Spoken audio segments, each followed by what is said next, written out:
Looking for some fortune and glory? Well, we might find it tonight on the Old Dragoon.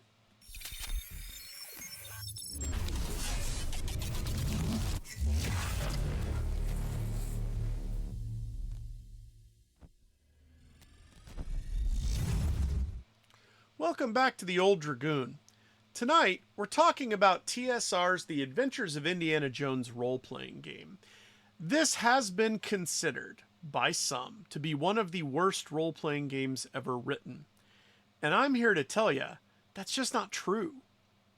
Now, one could say that a good game master and good players could make any game fun. And, that's true in and of itself to a point. But Indiana Jones is really not as bad as everyone says. It's kind of like Atari's ET. They say that's the game that crashed the video game industry. But as a kid, I actually had a lot of fun with it and could beat it with one hand tied behind my back. So, let's talk about this box set, The Adventures of Indiana Jones. So, first of all, this is a box set that comes with a book, a game master screen, and some interesting greeblies that we didn't see in D&D at that point in time. Namely, stand-up figures and sets. Now, right about the time this came out, they introduced those elements to D&D. And those elements were also introduced in 1984's Marvel Superheroes role-playing game. So there's two trends in this Indiana Jones box set that you will notice in TSR products of the period. One is the cardboard standees, sometimes even with cardboard terrain, like buildings. And second is that the game is powered by a multicolored chart. I think the most familiar of these to all of us is the one in Marvel Superheroes. But Indiana Jones had one. The version of Gamma World that was contemporary had one. And Zeb Cook's awesome Conan RPG also had one. Zeb Cook was one of the designers on Indiana Jones, so it follows that some of those concepts go here. And I think as we go through the book, you're going to see a couple things that might surprise you are in here in 1984. So let's dive in. We have a map, and the map comes with measurements for distance, time, and cost so that you can figure out how long it takes your character in the world of Indiana Jones to get where they're going. You could go by rail, you could go by air, you could go by sea, or the personal favorite of most Indiana Jones fans, you could ride the red line across the map. So here is the rule book, The Adventures of Indiana Jones. Now, in this book, we're going to find the rules, but we're also going to find an adventure, the Icons of Icaminin, which is broken up into multiple chapters, each of which introduces more and more of the rules of the game. Now, as we hit the chapters of icons, I'm going to summarize real fast what the rules part are, and I'm not going to talk at all about the plot of the adventure, just in case you want to play it or break it out and try to run it for players of your own. So we're going to talk about the rules, but I'm going to kind of glance over the adventure because spoilers. So here you can see there were a ton of people involved in the game, including David Zeb Cook doing the game designing. Zeb Cook is one of my favorite old school writers for TSR, and I think it shows in this game the pulpiness that he brought to the Conan game, and the way that the multicolor charts work. This is probably the simplest looking chart, but I will say that it takes some getting used to, because while the chart should be super intuitive, sometimes you have to stop and go, wait a minute, how does this work? So let's move on. So here is your obligatory table of contents. You can see that this is another 64-page book that was a pretty common size of book.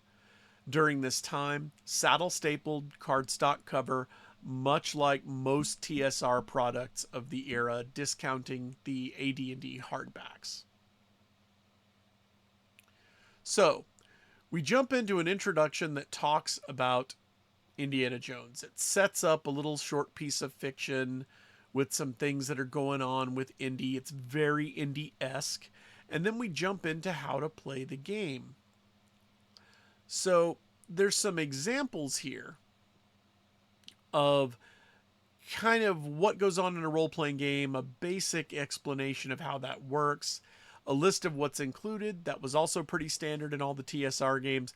But you'll note that this comes with a combat grid. It comes with some 3D figures. It comes with a Game Master screen, which was really nice. I always like when a GM screen is included in a box set. And of course, the book. This game uses 10-sided dice only, so you're going to be rolling percentage dice. Again, very similar to Marvel Superheroes, very similar to that version of Gamma World, and also to the Conan RPG. So we're going to be rolling percentile dice a lot. Now, here's the part people complain about. And I will admit, this can be a sticking point. And that is that in this box set, there are no rules for creating your own character. You have to wait for the Game Master kit to come out to get those rules. So who do you play? Well, in this case, there is a short list of characters that are able to be played. Indiana Jones, Sala, Short Round, Wuhan, and if you don't remember Wuhan, he was the waiter, or posing as a waiter, at the beginning of Temple of Doom, the old friend of Indy's that doesn't make it out of the first scene we meet him in. Marion Ravenwood, Jock Lindsay, and if you don't remember Jock, there's a snake in the plane, Jock! Jock was the pilot that rescues Indy at the beginning of Raiders of the Lost Ark. And then there's Willie Scott. Now, these are the characters that you're allowed to choose from.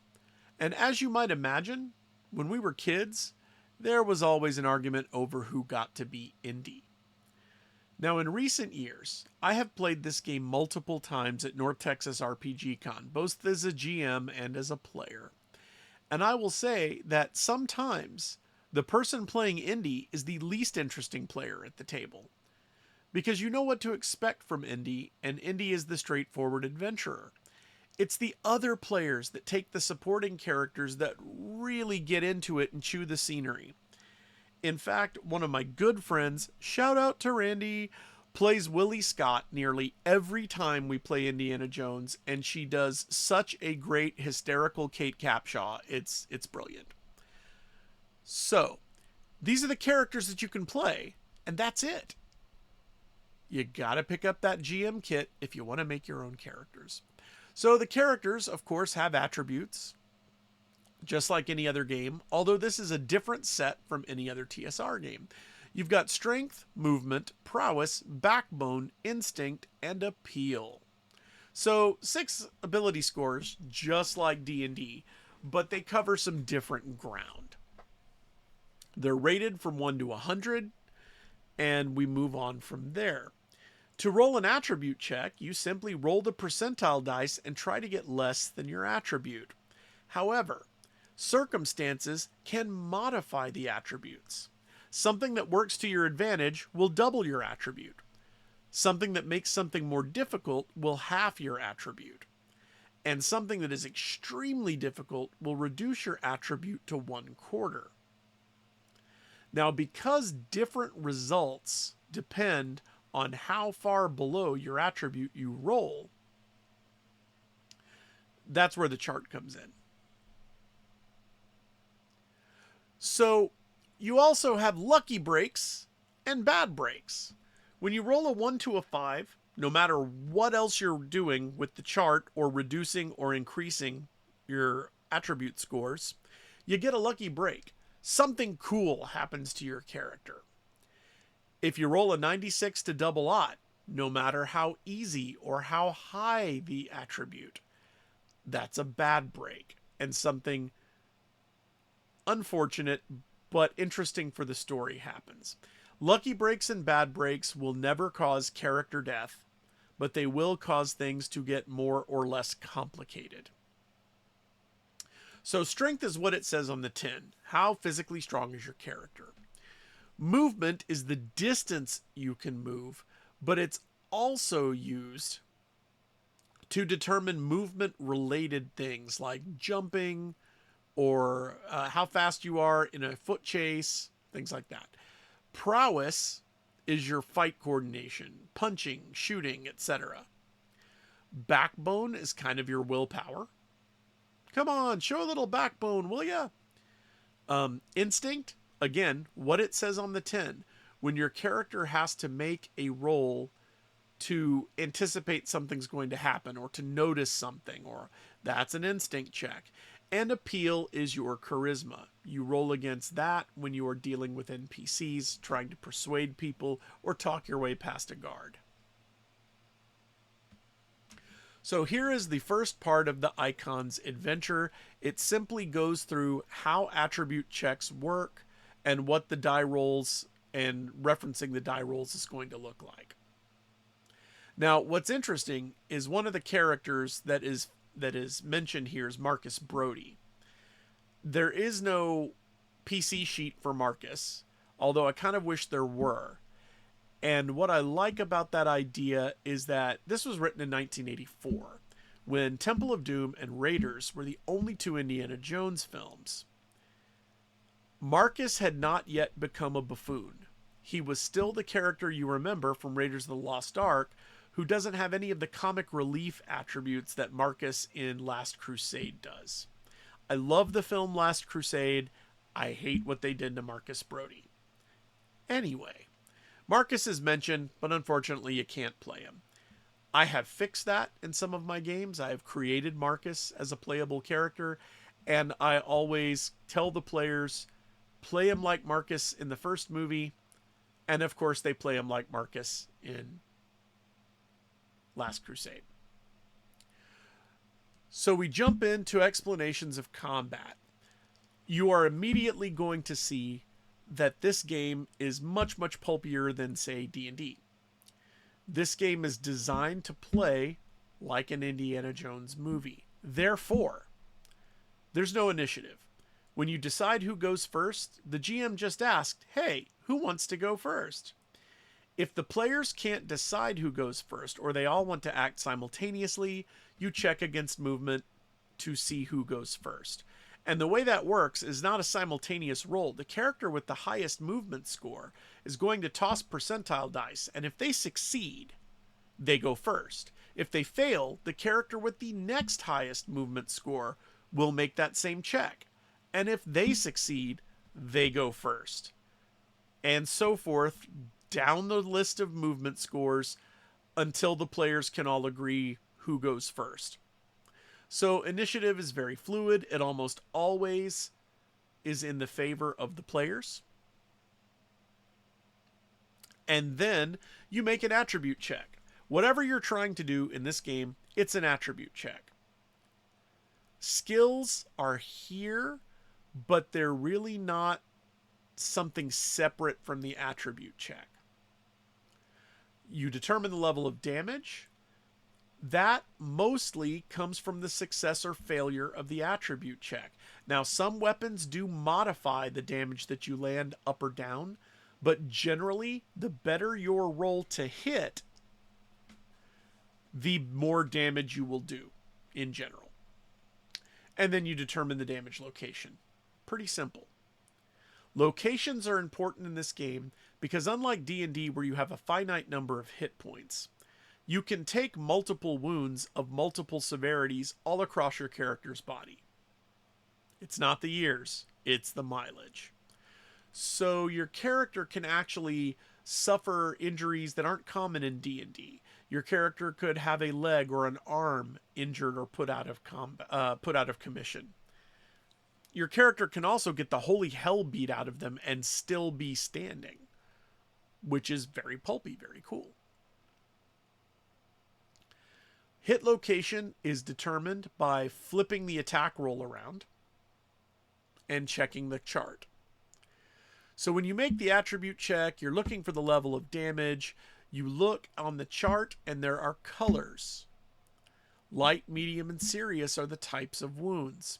And each of those wounds has a different way to resolve. You basically make what amounts to a saving throw with your percentile dice. And on a light wound, nothing happens if you make the save. And if you fail the save, your attributes will be reduced for a couple of rounds. Medium wounds, your attributes will be reduced if you make the save. If you fail the save, they're reduced further. And serious wounds, your attributes are reduced quite a bit, and if you fail the save, you fall unconscious. A lot of the results you'll see are fall unconscious. Very rarely does death happen. It does happen, and there is a discussion of it later in the book. But generally, your heroes are just going to get knocked unconscious, going to get captured, things like that. Death is not going to happen often in this game, unless the players just play dumb. So, we get damage, we get a damage location, and there's a couple different kinds of combat. We have brawling combat, which includes pretty much anything that's hand-to-hand or with a weapon held in your hand. You can punch, kick, or wrestle, and you can swing a melee weapon of some sort. The diagram here is basically showing who's adjacent to whom and who can make attacks on whom. So brawling is one type of attack.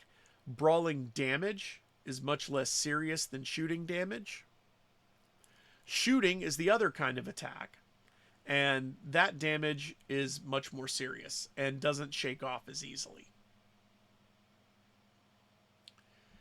Instinct checks are used to basically avoid springing a trap or noticing when a bad guy's sneaking up behind you. Things like that. Instinct is kind of treated as sort of spider sense a little bit. Instinct checks can give you more information on what's going on in the scene. And with a lucky break, you pretty much get as much situational awareness as your character could conceivably have in that situation. Of course, on a bad break, your character doesn't notice what they're looking for at all. You might get, that's correct, you might get a bad feeling, which I think is more of a Star Wars thing than an Indiana Jones thing. But you can get a bad feeling. You failed your instinct check. You have no idea what's about to go wrong. You just know something's about to go wrong. There are specific rules for fighting animals instead of people. It's still pretty much the same process, except you're going to treat hit locations a little bit differently. So brawling damage, that's what I was talking about earlier. You're basically looking at unconsciousness or reduced attributes if you fail your strength check.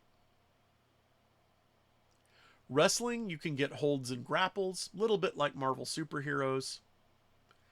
Shooting damage gets a little more serious and can actually cripple particular limbs real quick.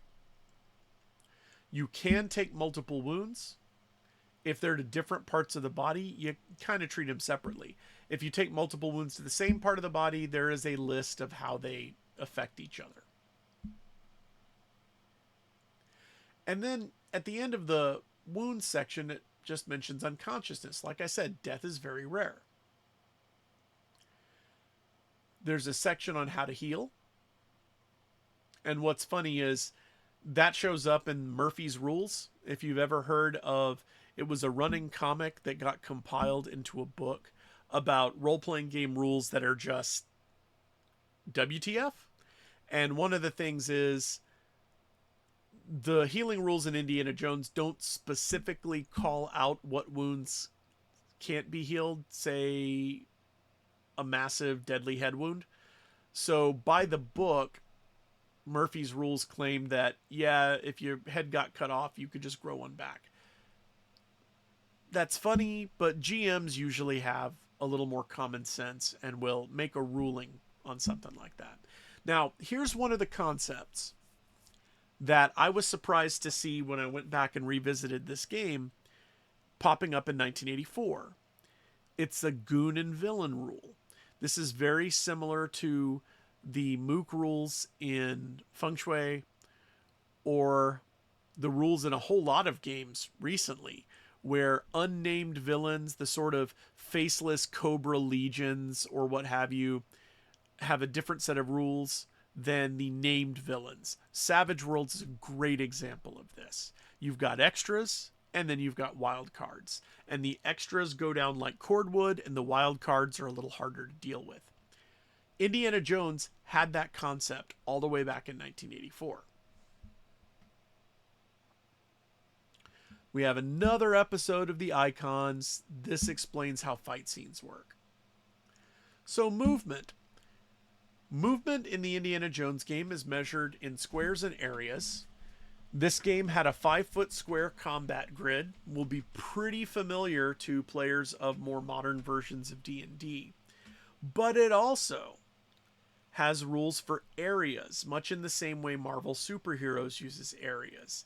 They are sort of a nebulous, they can be different shapes, but depending on how congested an area is or how wide open an area is, but that's an area, and you'll cover a certain number of areas in a turn. Areas are used for larger movements and maybe even chase scenes. Let's see. You can make movement checks to try to leap a little further, swim a little further. Your maximum movement rates are basically set by human limitations. There's a foot movement table that explains how that works. Of course, there's rules for swinging. It's an Indiana Jones game. Someone is probably playing Indy. You're eventually going to want to use that whip to swing over something. And then, of course, there's climbing rules. There's a set of vehicle rules, because what is an Indiana Jones movie without a great vehicle chase? And there's the listing of attributes for vehicles. The vehicles are rated for durability, for acceleration, braking, turn speed, and red line speed. And you'll make vehicle checks the same way with percentage dice and see what the vehicle is capable of. There are rules for what happens when the vehicle has an accident, and rules for different things that can happen during a vehicle chase. There's a set of chase rules in this game that's actually a lot of fun. And as we flip through the book, we're eventually going to hit the chase table, and you'll see how the chase table works to make the chases interesting. It's not just a matter of who's in the lead and can you close on them. The chase table will give you options. Oh, there's a fork in the road ahead, or the road turns sharply to one side. It'll let you describe the route of the chase without actually having a map in front of you. You randomly generate the chase route. Rules for shooting in a chase, rules for how the events work, an example of how the chases work, and also the chase rules work just as well on foot as they do with vehicles. Third episode of Icons. This really focuses on movement. We have a list of cronies and contacts, talking about NPCs, how you work with the NPCs, what you can do with appeal checks. It explains contacts, people you already know, people you can go see. The example they use here is, Sala knows a guy. He knows Omar.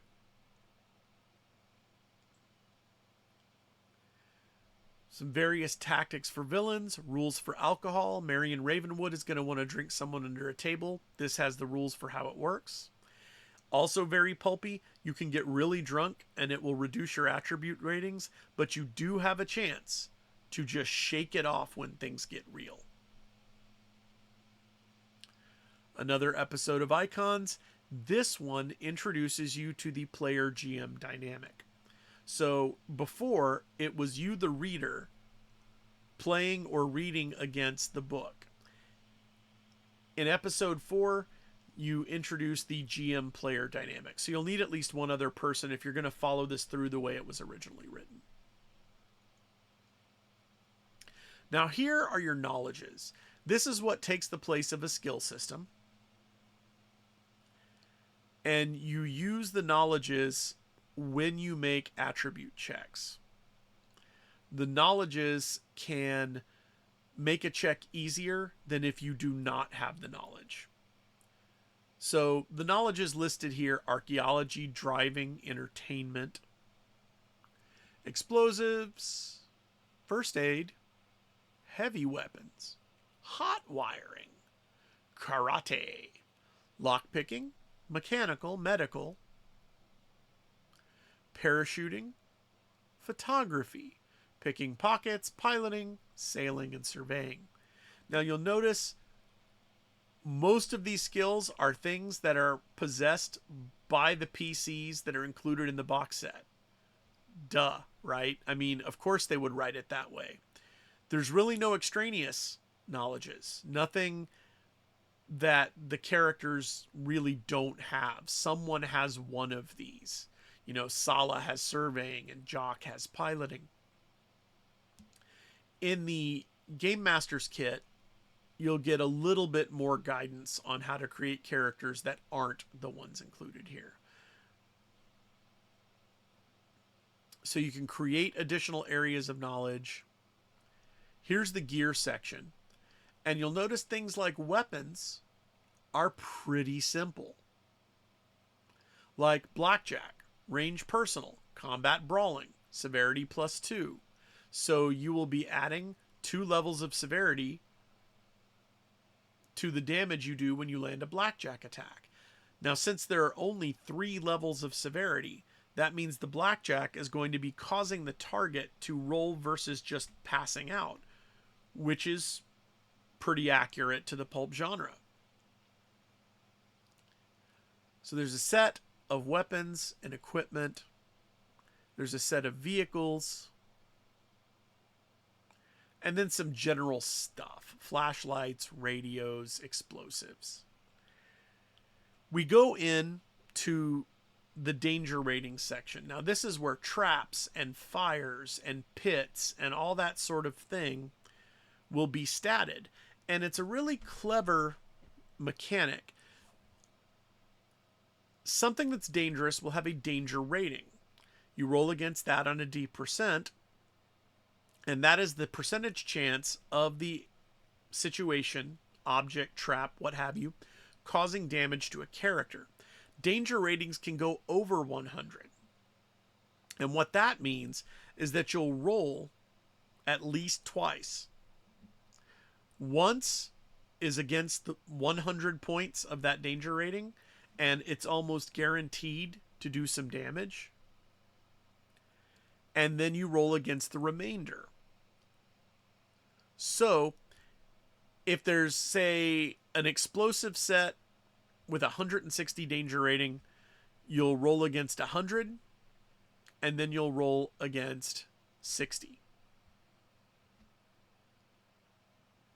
When the referee, who's the one who rolls during all these danger situations, gets a lucky break, he causes more damage to the player characters.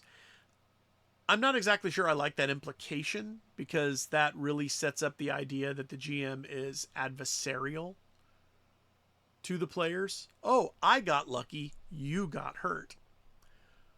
But when the GM rolls a bad break, the danger doesn't hurt the characters at all, which is why you bother to roll a check even against the 100. There is a chance that the character could escape harm completely.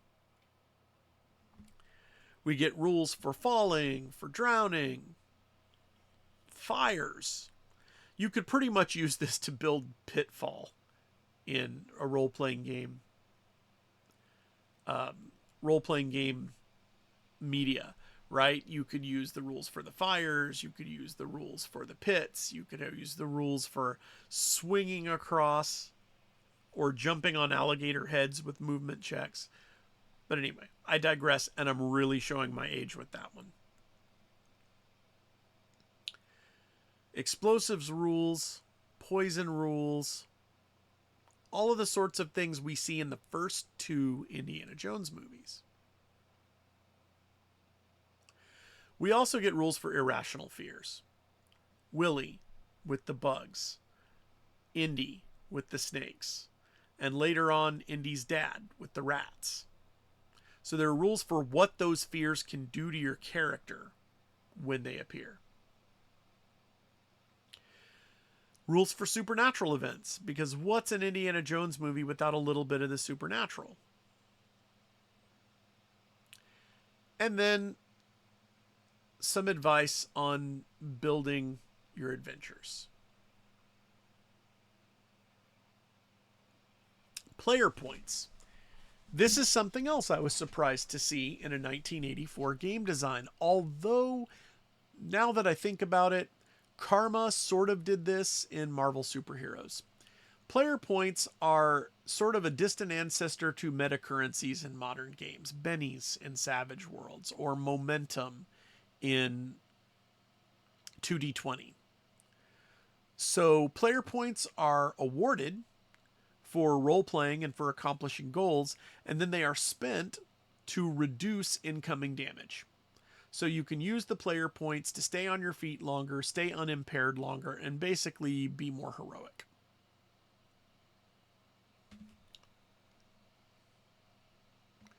There's a list on money and travel. This game doesn't really abstract money in the way some other games, like Marvel with its resource points, do at the time.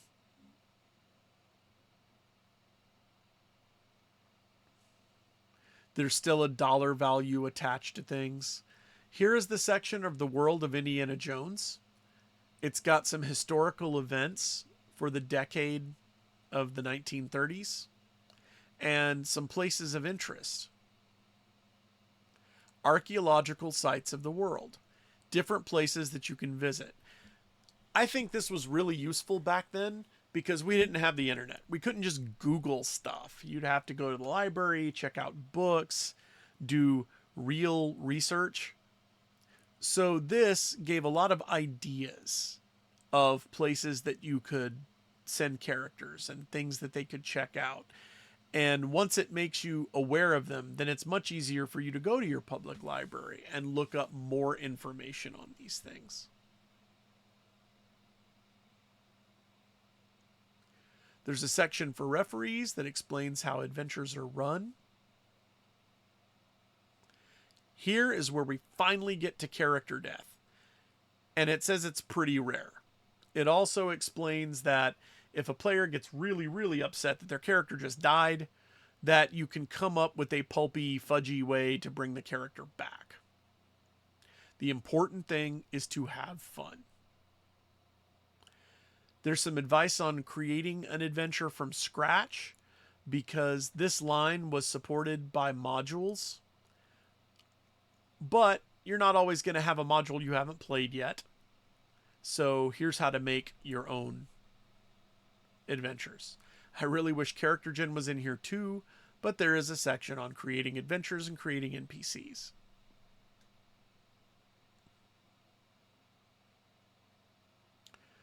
So here's another episode of Icons. At this point, you are playing it like a full RPG with a GM. Episode 6, you see we go from one episode to another. That's because we're pretty much finished explaining how the game works, and now we're just rolling into the rest of the adventure. Episode 7 introduces the combat grid with the little figurines. The figurines were folded triangles that stood up, and you'll get to see them here in a moment when I scroll to that page.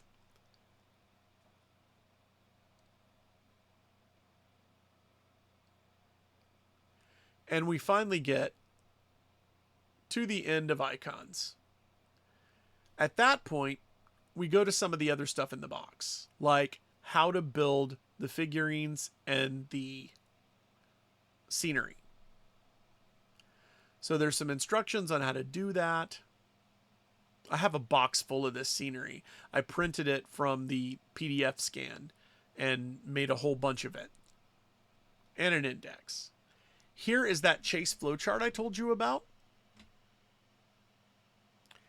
And explanations of the results.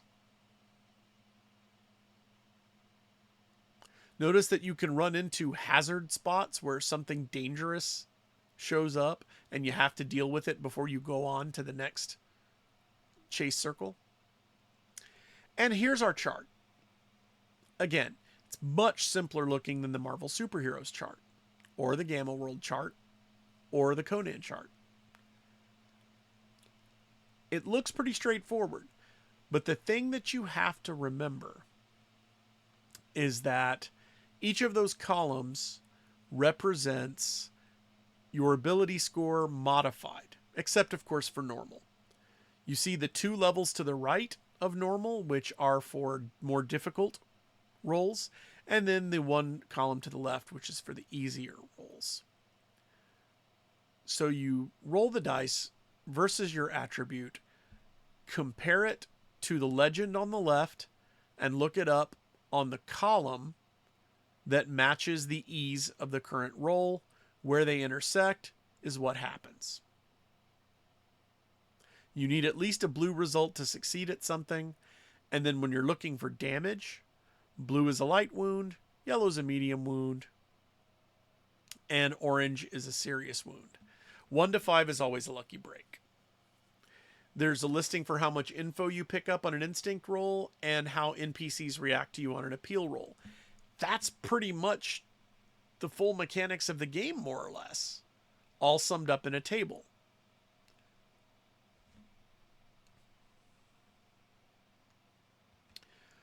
So we have the character sheets. Here are the characters. Indy, of course, first. And this did include some blank handouts that you could make for your characters. Like go to the copy shop and photocopy these and then write them out and hand them to your players. That was a pretty neat addition. There's Sala's character sheet. Marion's character sheet.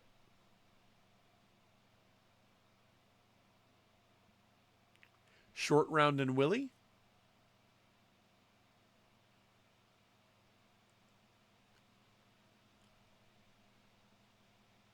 Wuhan and Jock.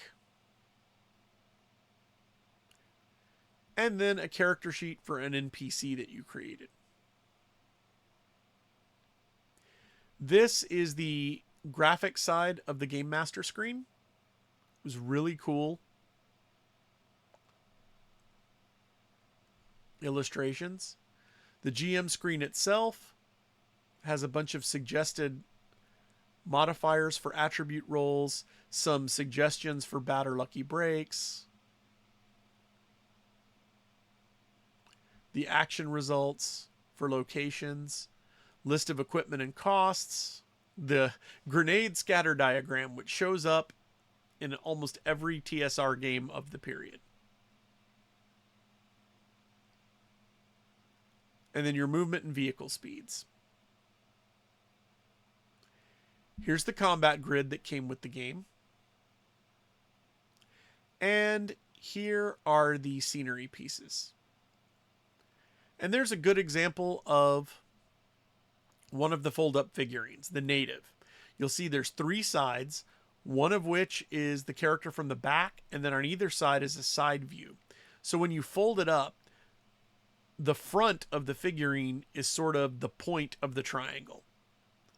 And the back of the figurine is the flat, so that you always know which direction a character is pointed. There is a large number of characters here, and this was also the start of kind of a rumor that TSR tried to trademark Nazi. But you'll notice that for most of these characters, The Lucasfilm trademark is there for all of it. And the Nazi does not have it.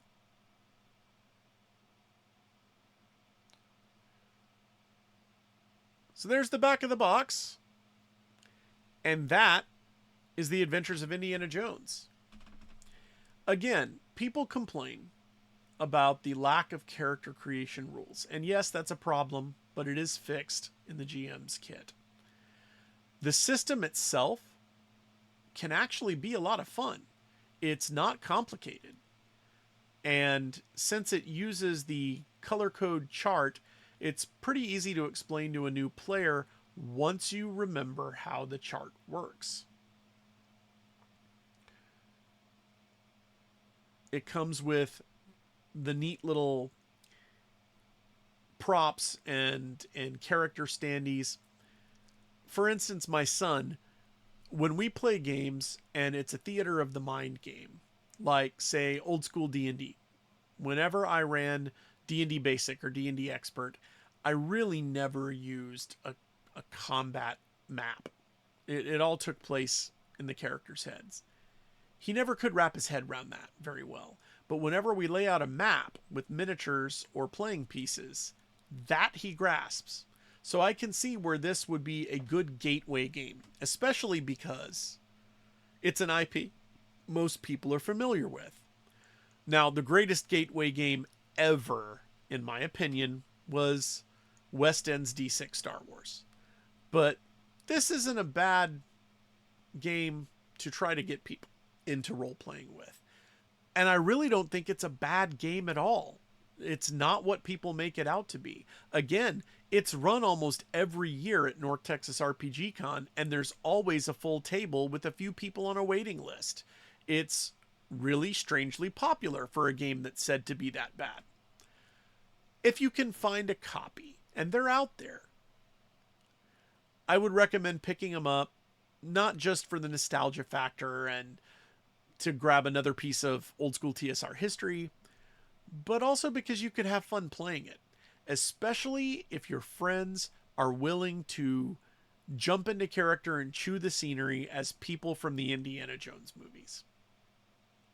So that's my overview and kind of personal view on the Adventures of Indiana Jones RPG.